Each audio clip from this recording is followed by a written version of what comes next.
Hello, and welcome to the Brutal Iron Gym podcast, where our goal is to cut through the BS and deliver the brutal truth about topics related to health and happiness. Today's podcast number 2228.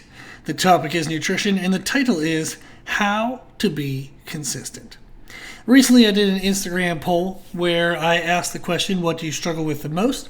The four options that I listed were what to do, as in, if you struggle with nutrition goals, do you know what to do? If you struggle with training goals, do you know what to do? Option B was consistency. So if you know what to do, are you consistent in doing it? Option C was motivation.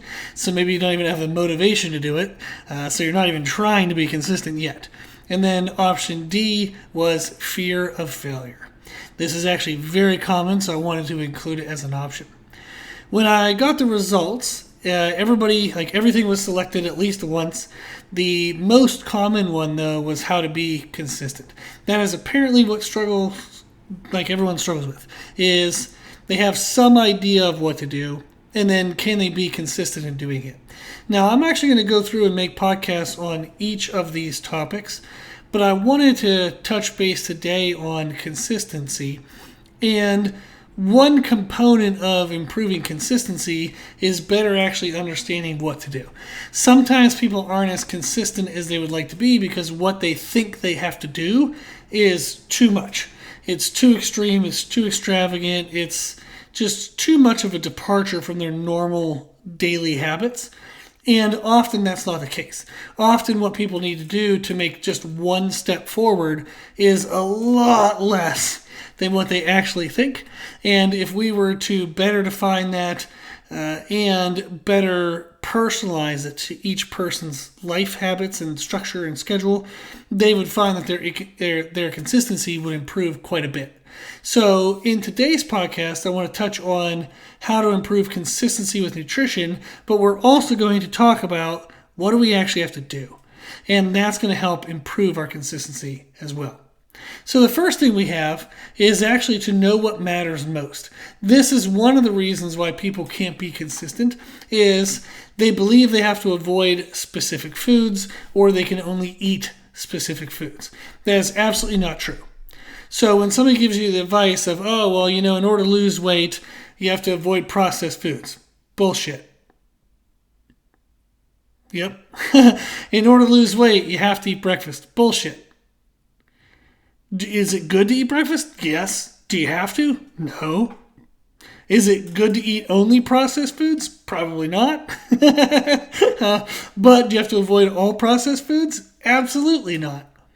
The advice that is most applicable to what will have the biggest impact is actually controlling your calories, your protein, your distribution. It's more important that you eat than it is what you eat. What you eat is an experiential factor. It's how you're going to feel during the diet. That you eat is actually what the diet is. That's actually what makes progress. The reason why I'm saying it this way is there are three common reasons why people are overweight. One is going to be what everybody thinks, which is overeating. They're just eating more than they need. The second reason is the opposite end of the spectrum, is chronic undereating. If you undereat too long for too frequent, that can actually increase the body's desire to store body fat. And then when you have momentary surpluses, the body does a really good job of storing body fat, and they struggle to ever get actually as lean as they want. They can lose weight, but they might not be lean. There's a difference in body composition. The third reason, which is actually the most common reason, is inconsistent eating. People don't eat enough at some times, they eat more than they need at other times, and it's a hodgepodge mess of back and forth all the time. So most people are not overweight from overeating. So typical advice that you hear when you're not talking to somebody who's actually educated in nutrition, this would be a doctor, maybe somebody in the medical profession, but not a nutritionist. Hopefully you're taking better advice than just, a neighbor or a spouse or a friend. But if you talk to a dietitian, somebody that's educated in nutrition, especially if you can find somebody that knows, say, general nutrition, sport performance nutrition, aesthetic nutrition, if you know somebody who has an in-depth knowledge of nutrition, you're going to find that the advice is going to become less and less and less about the specifics of what you eat, and more so that you're consistent, and they'll give you parameters or suggestions that might help you be more consistent. So instead of saying, oh, just avoid all processed foods, they might say, eat earlier in the day and eat a little bit less throughout the day and try to eat the least amount at night. So if you're more active in the beginning of the day, eat more. If you're less active at night, eat less. That's something that people can apply overall, much easier and much more person-to-person applicable than, avoid bread or avoid pasta or, eggs are bad for you. Typical advice when it's a specific food item or category is awful advice. Now, that's going to ruffle some feathers and people aren't going to agree. I don't care. So if you're listening to this podcast, I want you to hear the truth of things, like what actually matters, no bullshit, not trying to sell you anything. So I have a master's in human nutrition, a bachelor's degree in health and physical education. I have a personal training certification through ACSM, corrective exercise specialist certification, running coach certification, and tactical fitness instructor certification. All of those have some components of nutrition involved. I've also been working on my nutrition since I was 15 years old. I'm 41 now. I've also worked with 3,000 clients, and I taught at the university level for 7 years, teaching exercise physiology and weight training that included nutritional components. So I have a quite extensive history of formal and experiential, and not only experiential with myself, but with others as well. And in all these cases, in everything I've learned in the last 26 years, what you're going to find is that people can be lean eating damn near anything. You're going to find people who are carnivores, people who are vegans. You're going to find people who eat predominantly carbs, people that eat predominantly keto. You're going to find people who fast in the beginning of the day, people who fast only at night, or people who eat 7 meals a day, people who only eat 1 meal a day. You're going to find that people can be lean with all of these factors being different because they're not the factors that actually matter. What is universal is that what they're eating matches what their body needs. The reason why that is universally impactful is stored body fat is protective energy. Our body developed the ability to store body fat as a way of saying, hey, in case I need calories later on, let me save those. And how it saves it is body fat. So in case it needs calories to run organs, to do body functions, but we haven't eaten recently, that's why it has body fat, because it wants to have energy in reserve. However, if we're eating what we need when we need it, the body doesn't feel like it needs those reserves. So let's say, for example, that you make the exact amount of money you need to cover all your bills and even some perks and fun things that you want from month to month. How much of a desire would you have? How much of a need would you feel to get a second job?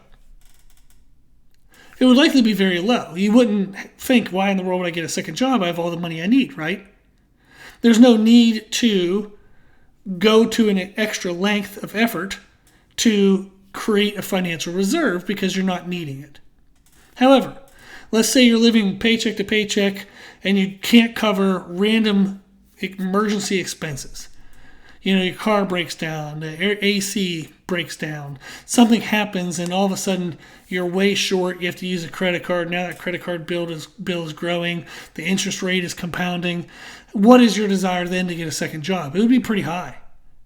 You'd be like, holy crap, I have got to find a way to protect myself, right?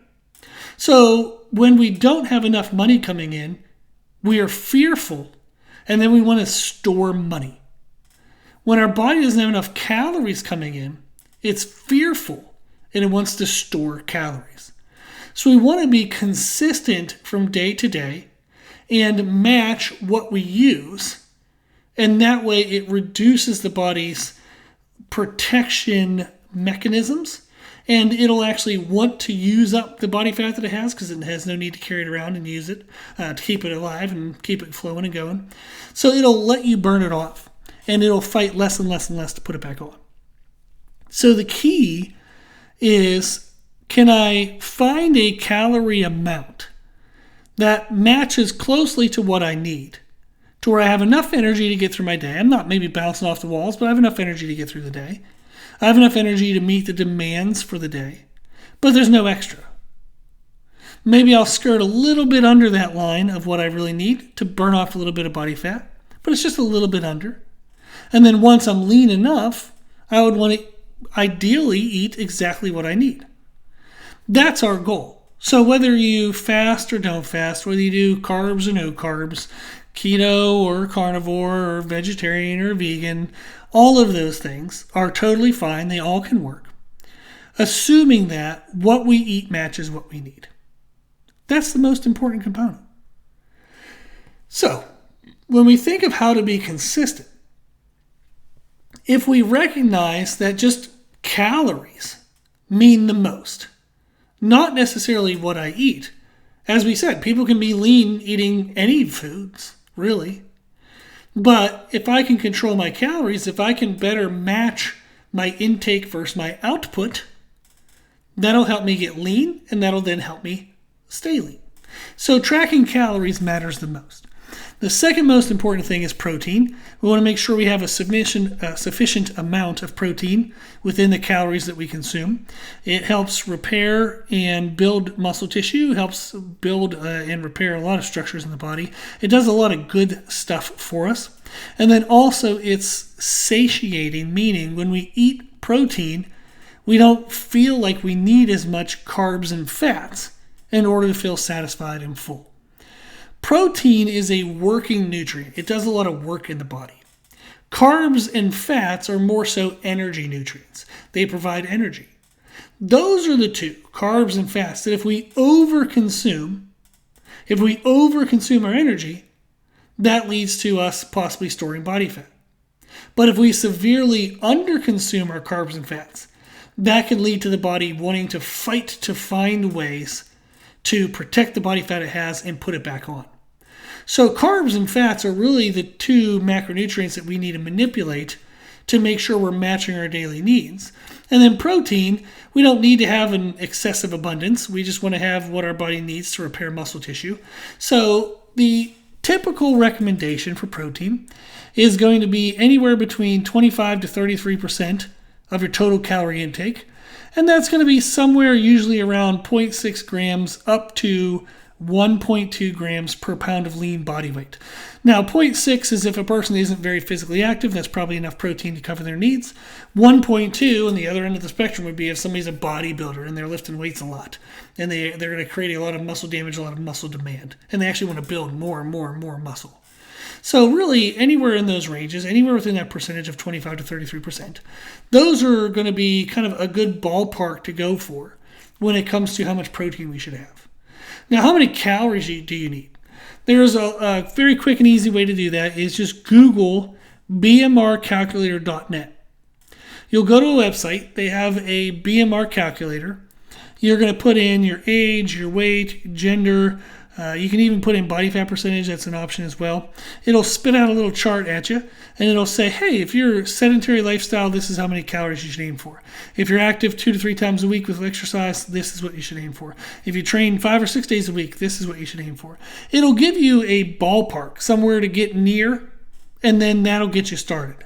And then from that calorie amount, you want the 25 to 33% protein, and or you can calculate it to 0.6 to 1.2 grams per lean pound of body weight. That's what matters most.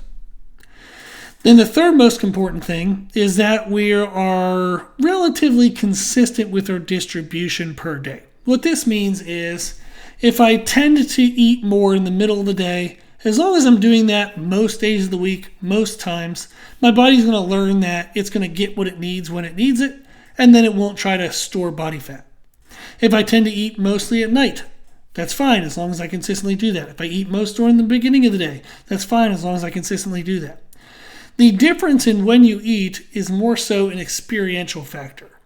If you wait till the end of the day to eat, does that mean that you feel sluggish and tired all day? You probably want to eat some more calories then at the beginning of the day to get better energy. and then you'll have better energy, better mood, and you'll feel better throughout your day. Maybe you train in the morning. You're definitely going to want to have some fuel in the gas tank so you can have kick-ass fun workouts. So you're definitely going to want to eat earlier in the day.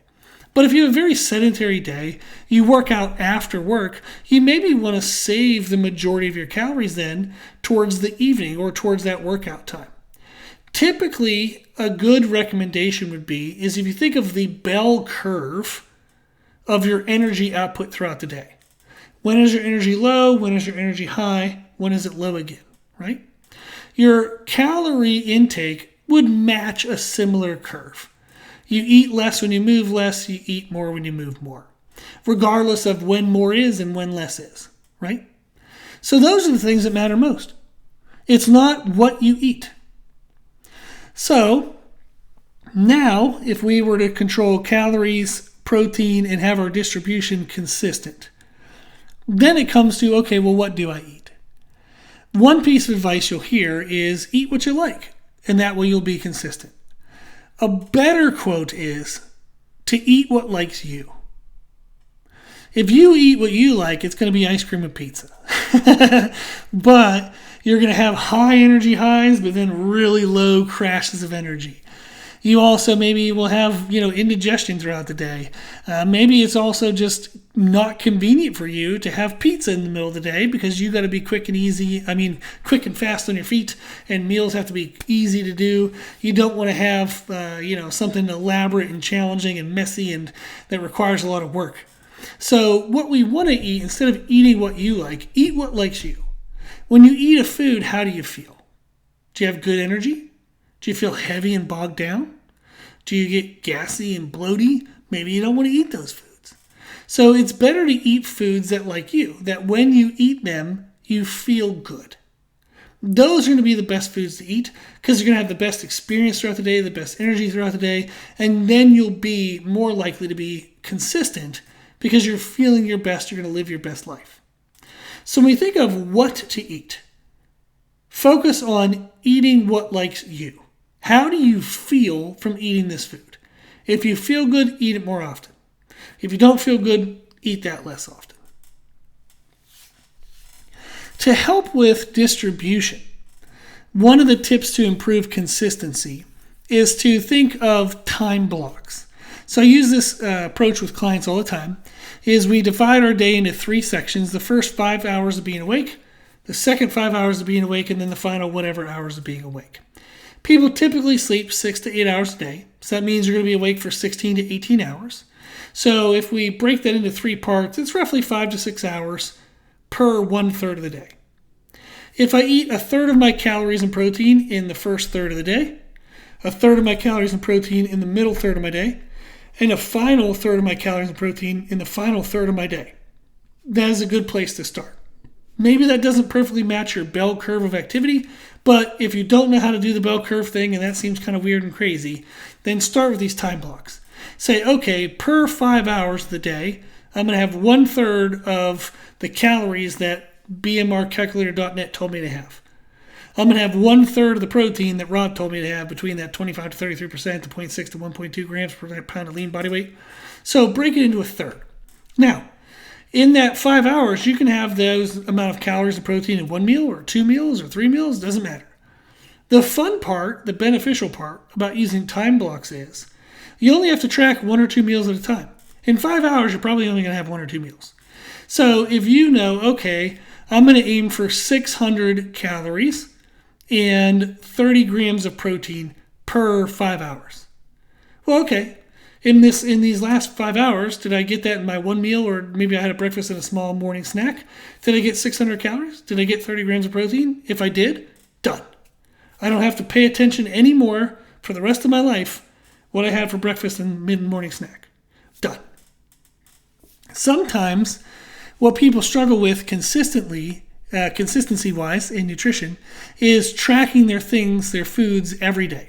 So per 24 hours, what did I have for breakfast? Did I have a snack? Did I have lunch? When was lunch? What was dinner? Was that last night or the night before? So those are kind of the questions we struggle with. The things that we struggle with remembering is, what did we eat when we ate it? If we use time blocks, you only have to think of per 5 hours at a time. Much easier to pay attention to and to track mentally. So those are going to be just some big tips right there on how to improve consistency. Is to know what matters most, to know that it's calories, protein, and distribution. And then in order to allow yourself to be more consistent, focus on eating what likes you. So eating foods that you feel good from eating. You can think of distribution, thinking time blocks per 5 hours. Can I eat 1/3 of my calories, 1/3 of my protein? And then when we think of consistency in food choices, that's another beneficial thing. You can find maybe 2 or 3 breakfasts that you like that fit into the calories and protein that you should have around that meal. Then find 2 or 3 lunches that you like, 2 or 3 dinners that you like, maybe 2 or 3 daytime snacks. Typically, if you stay within 2 or 3 normal common options per meal, that'll allow you to be more consistent because you're not having to figure out every single meal of every single day. Is this enough calories? Is this enough protein? If you had a breakfast that you like today, just have the same breakfast tomorrow. Have it the next day. And then you're like, oh crap, this is kind of boring. I don't really like this. Well, save that as a known option and maybe make a second option. And then the second option, you try it for a day or two and you're like, okay, I'm bored with that one. Maybe I'll have another day of that first option. And then maybe the following day I'll look for a third option. So typically, for most people, if they can find 3 options for each meal, that's plenty enough of a variety that they can feel as though they don't have to eat the same food every day. But it's enough consistency that they don't feel like you're having to calculate meals and numbers and all this stuff every meal of every day, which can become tedious, and that can cause us to be less consistent. So consistency in food choices reduces stress. It allows for a variety, but enough consistency as well. And usually 2 to 3 options per meal is good. Then the last tip is to make everything as efficient as possible. Don't worry about, things being quote unquote perfect. If it's efficient, if it's quick and easy to do, you'll be more consistent in doing it. So an example that I have is a can of chicken, a 12.5 ounce can of chicken, and a microwavable bag of jasmine rice. That is often what I eat during the day because I can microwave the rice in 90 seconds. Within that 90 seconds, I can open and drain the chicken, dump it in a bowl. When the rice is done, I microwave the chicken for 30 seconds just so it's also warm. I mix that all together, and in 2 minutes, I'm eating. And probably in about another 2 minutes, I'm done eating. And I move on with my day. So I can make that meal, eat that meal in 10 minutes or less. That allows me to be consistent. Is canned chicken as good as free-range chicken that I were to, say, bake in the oven? Arguably, people would say no. But if it's an equal portion amount, it has the equal calories, has the equal protein. If you're worried about extra sodium, which you better have a medical reason for that, because having sodium isn't necessarily a bad thing. Or sodium does good stuff for us. But if you have a health-based concern for sodium, you can do low sodium choice canned chicken, or you can do pouched chicken, which sometimes is easier. You can also just get rotisserie chicken at dinner. Get it from a grocery store where it's pre-made, pre-cooked, then get home, rip it off the bone, eat it, and you're good to go. So making things efficient and quick is key, because the quicker and easier something is, of course, you're going to be more consistent with doing it. So these are tips that we can use to increase our nutrition-based consistency. I'd urge you to give these a try. If you have any questions, let me know. My email is brutalirongym@gmail.com. I do help people with one-on-one coaching, so if you'd like coaching, where you get a personalized nutrition and training program, plus weekly communications, unlimited Q&A, all the good stuff, everything you need in order to reach your goals, let me know. My email is brutalirongym@gmail.com, and you can learn more about that service on our website at www.brutalirongym.com. But you can use the tips and advice that I gave you already, bmrcalculator.net, then use 0.6 to 1.2 grams per pound of body weight for lean protein. Do the distribution, the bell curve. Eat more when you move more. Eat less when you move less. If you do that, you don't have to pay me a dime. You don't have to pay anyone a dime. Just do that, and it'll absolutely make things easier, and that'll allow you to be more consistent. Awesome. If you have any questions, let me know. Again, my email is brutalirongym@gmail.com. Our website is www.brutalirongym.com. If you like the podcast, please share the podcast. The more people we share it with, the more people can help. If you want to support the podcast, you can do a donation on our website. You can also go to Nutricost.com for your supplements and use the code BrutalIron10 for a 10% discount. We also get a 10% commission on whatever you purchase. And then, if you like the information we share in the podcast, you can find more from us on our social media channels. You can find us and follow us on Instagram and YouTube under the name Brutal Iron Gym. As always, I hope this was helpful, and thank you for listening.